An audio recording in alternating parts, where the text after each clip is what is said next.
The Giants have fired defensive coordinator Shane Bowen. It's Bobby Skinner, Giants Nation. Like and subscribe. Don't make me ask you again so we could get to the dang video. So they fired defensive coordinator Shane Bowen. It felt like that this was going to happen eventually. I'm surprised it didn't happen with the Brian Daboll firing because when the Giants fired Brian Daboll, like what was the big reason why? The fourth quarter collapses, right? They had fourth quarter leads against the Cowboys, Broncos, and Bears that they ended up losing. Well, they've given up fourth quarter leads in 2 games without Brian Daboll. Like these ones weren't nearly as dramatic as the Broncos and Bears game, but regardless, they did give it up twice, including a 10-point lead over the Detroit Lions. And Shane Bowen was the defensive coordinator, right? It wasn't the offense that was blowing the games at the end. It was the defensive coordinator, Shane Bowen.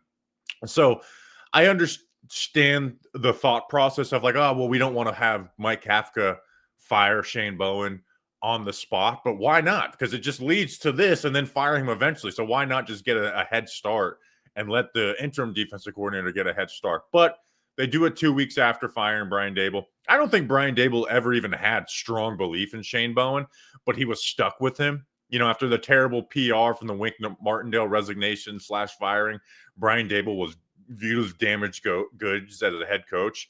Like, we don't know exactly what the order of the guys that turned them down, but we do know Denard Wilson went to the Titans. Bobby Babich was promoted to DC by the Bills, and those were guys that Brian Daboll favored over Shane Bowen. You know, and Brian Daboll even said, if we get our run defense to look like this, listing basic run defensive stats, we'd be good. As a reason to hire Shane Bowen, well, the run defense was terrible under Shane Bowen. You know, they were 27th in rushing last year, dead last this season. So for whatever reason, Shane Bowen wasn't able to get the Giants' run defense to match the job that he did with the Tennessee Titans.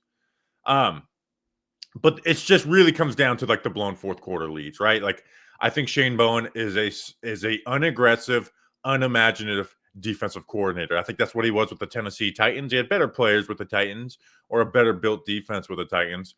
And with the Giants, it just never felt like he was giving them an advantage as a defensive coordinator. They didn't create turnovers. They didn't bring consistent pressure. They didn't disguise looks. And even, you know, quarterbacks like Spencer Rattler like pointed it out. So, you know, there was some thought that they would fire Shane Bowen after last season, but they stuck with him, and it ended up hurting them in the long run, right? This is speculation, but it felt like worrying about what they could get in the thought of, like, I think they've worried about what they could get as the defensive coordinator, and then the thought of firing a third defensive coordinator in 2 seasons for Brian Daboll was something that he didn't want to cross. And I think it's typical New York Giants, where it's like they make decisions out of hope, fear, and optics, right? Like, they hope that some new additions to the defense would all of a sudden make Shane Bowen a good defensive coordinator when he wasn't one. Fear of not being able to find someone good because of the Wink Martindale drama, and the optics of firing another defensive coordinator. When in reality, they should have fired Shane Bowen because he was a bad defensive coordinator last season, and they should have taken a chance and tried to find someone early. Look for an unconventional hiring, whether it's out of college, whether it's hiring, you know, some DB coach or linebacker coach that nobody's talking about in the NFL. And instead, they just played it safe, and the safe way gets the Giants in trouble. So, you know, I've always believed that Shane Bowen is a put out what you put in defensive coordinator, and that's just not going to cut it in the NFL unless you're flush with talent and have great run defending players all across the board. Like, here's the Giants' rankings in defensive stats under Shane Bowen. Points per game, 21st last year, 30th this year. Passing yards per game, 8th last year, 27th this year. Rushing, 27th last year, 32nd this year. And then EPA per play, 28th last year, 31st this year. The team as a whole was 5-24 with Shane Bowen as defensive coordinator. The offense was ranked 31st in the NFL in scoring last year. So they gave Shane Bowen that excuse for a badly called Giants defense. They added Javon Holland, Paulson Adebo, and Abdul Carter and called it a day for the Giants defense. He just lives out of basic man and zone coverages, right? It's nothing really complex to it. They don't blitz often, but in a league that doesn't blitz much, his coverage style of man coverage and single high safety doesn't match his lack of rush ability. You know, the Giants defense blitz at the 19th highest rate in the NFL, but that's also paired with not using 6-man blitzes, right? They're usually basic 5-man rushes with man coverage behind it. That's very easy for a quarterback to maneuver. the end of games, he would revert into soft coverages, and it led to the Giants' losses, specifically in the Cowboys game, but it did show up against the Broncos and the Lions as well. I don't want to bore people with a bunch of scheme talk and a reaction video to someone getting fired, but I do weekly film reviews, and I would apologize to the viewers because I wouldn't put a lot of defensive plays because there's nothing interesting out of this besides player execution of a basic defense. It's bland and vanilla. Bland and vanilla are words that people overuse when they're critiquing coaches, but it is 100% applied to Shane Bowen. It was basic four-man rushes, basic man coverages with cushions, basic zone coverages, and basic blitz packages. So it just was. He was never a good defensive coordinator at the end of the day.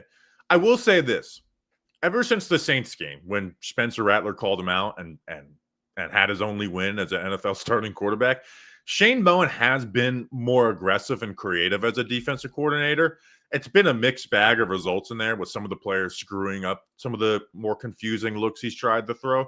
But he did get more aggressive in the last 7 games. He didn't cross the line into aggressive, but he did get more aggressive. Not always, but he mixed it up a little bit. Spencer Rattler, like I said, he called the defense out for the lack of disguise, and again, won his only game as an NFL QB.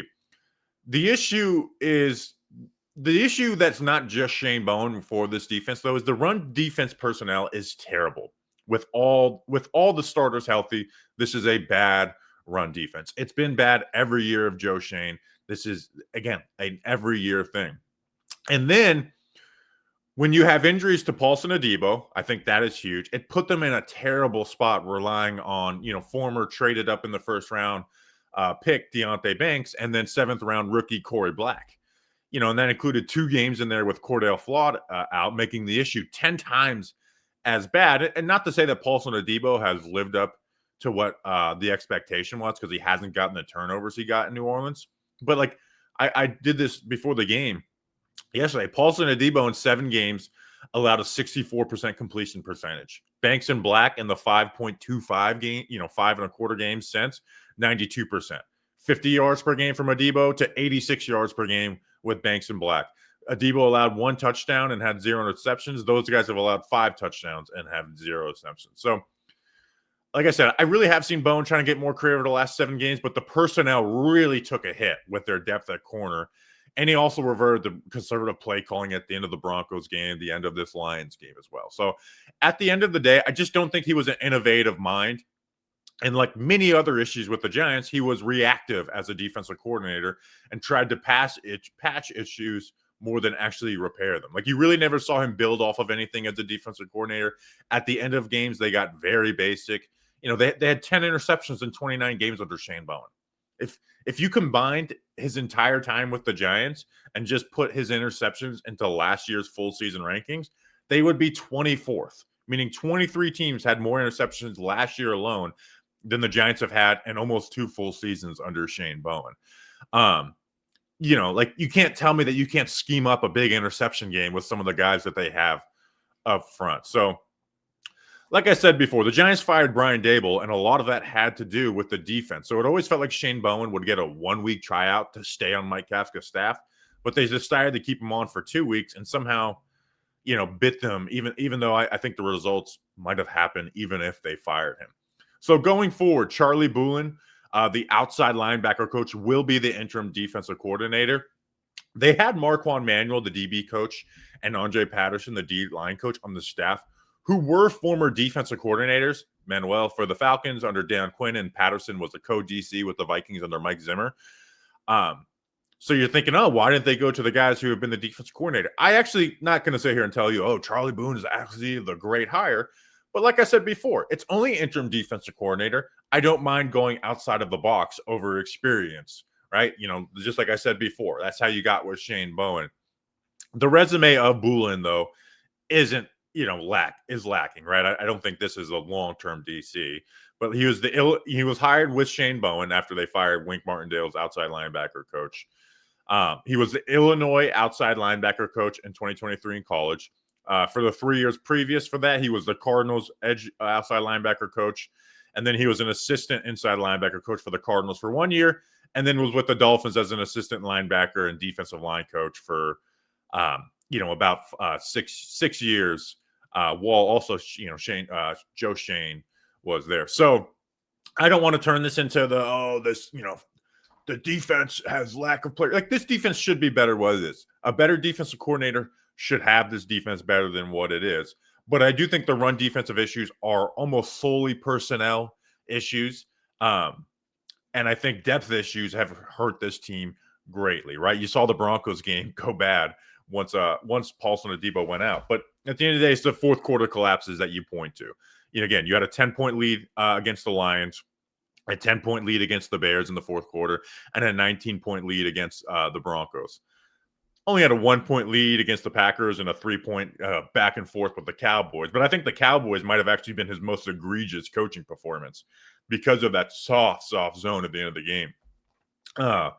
Somehow the Saints game gets put in there. They were up 14-3 in the first quarter. I don't think that counts as like some crazy collapse, especially when the offense had 5 straight turnovers. So that's what it is. Shane Bowen fired. Me and Grump will jump on a podcast later today and get that, but wanted to get this out for you guys.